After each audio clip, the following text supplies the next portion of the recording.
Hey, what's up, guys? It's Kayla Joy. I am now in Whitefish, Montana. Slept in a tent for the last 4 days. I enjoy being really close to nature, being immersed in it. Sometimes you can get a little paranoid with the sounds that you hear, thinking about how somebody could just come try to get at you in your tent.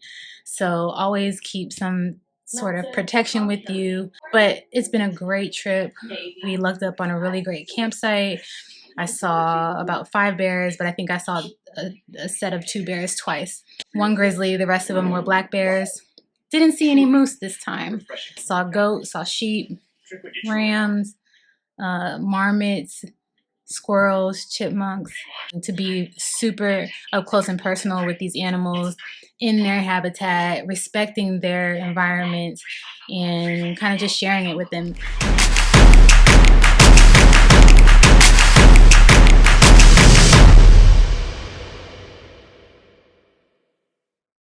The first day, we just arrived and went to Lake McDonald and then drove to the east side of the park on the Going to the Sun Road to a campsite right outside of the east entrance called Johnson's Campground.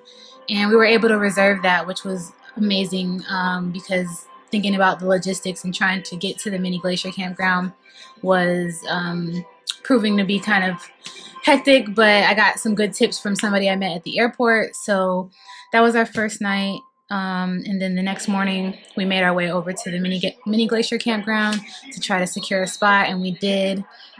Usually you have to be there. I mean, if it's peak time, people start lining up to get a campsite anywhere from like 6 a.m.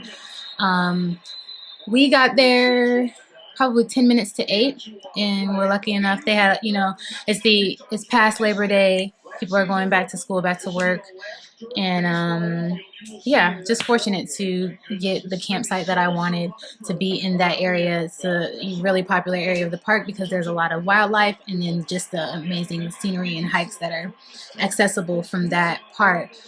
The next day we did Ptarmigan Tunnel Trail, which was a 10.6 mile trail. Beautiful trail, which started out, kind of open, expansive views of the mountains, and then it takes you through the forest, and then the last part is switchbacks up the mountain until you get to this tunnel, which goes through the mountain to the other side, which has completely different rock colors, and it was just really unbelievable. That was a good hike, and it was raining that day, but it wasn't too bad. It was tolerable. The next day, we did Grinnell Glacier Trail, which was mind-blowing. I had initially thought that the Highline Trail was going to be the #1 trail that I wanted to hike, but I decided last minute to switch to Grinnell Glacier. I would have done them both, but weather wasn't really on our side. Today was all rain and fog, and we wouldn't have been able to see anything on the Highline Trail. So, but Grinnell Glacier was very rewarding. Another 10.6 mile trail out and back, and it takes you, along lakes, through meadows, in the forest, up the mountain to the glacier, and then you get to see all the icebergs in the glacial lake. It was just unreal. Then what did we do? The next day, yesterday, we did the Trail of the Cedars and then also the trail to Avalanche Lake. That was only about a 3 mile trail. We needed to take it easy because after 2 days of 11-mile trails, our legs and bodies were just super sore. My knees are ridiculously sore.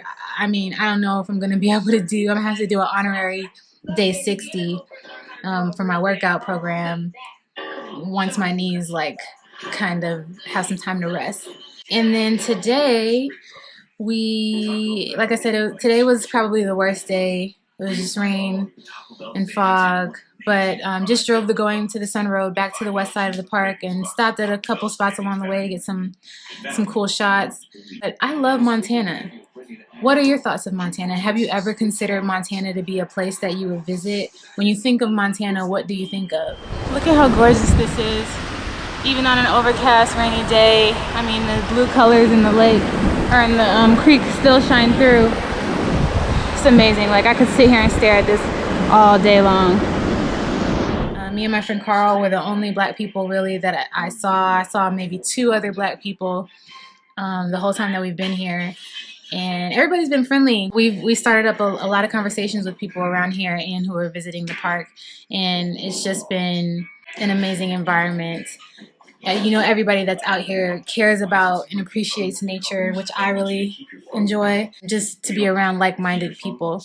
But I highly encourage you to check out Glacier National Park. Check out just U.S. national parks in general. It's just a lot of beauty to be seen in the wilderness. I know there's some fears about it in terms of the animals that inhabit, right? Yeah, those areas. But you know, you never know what's gonna happen.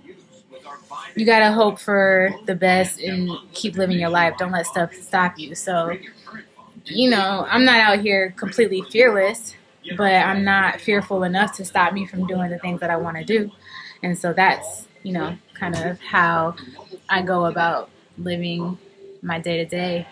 So yeah, last night gonna enjoy some Pinot Noir and review some photos. I got a lot of great footage and I'm looking forward to sharing it with you and giving you a little bit of insight into my trip and into, well, this isn't, I was gonna say into solo travel, but this particular trip, I was not solo. And I'll talk a bit later about, you know, why some trips I decide not to go solo. And this is one of those kind of trips where I like to have somebody with me.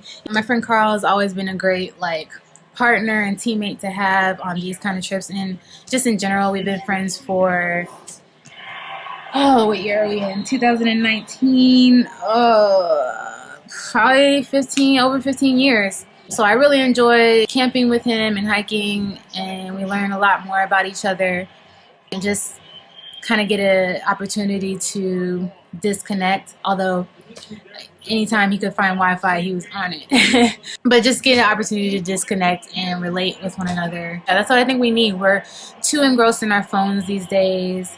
We're doing a lot of this motion, and you just need to kind of separate yourselves sometimes to ground yourself and get back to basics. So I had an amazing trip. I'm going to cut this off now because I'm just rambling. I hope you enjoy the footage that I put together and that I'm going to share with you.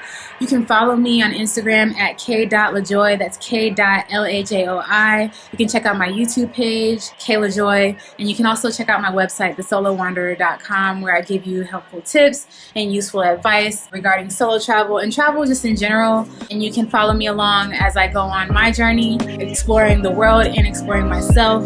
And I'd really love to have you. So subscribe, hit that subscribe button, like, comment, tell somebody about me. Let's share the wealth.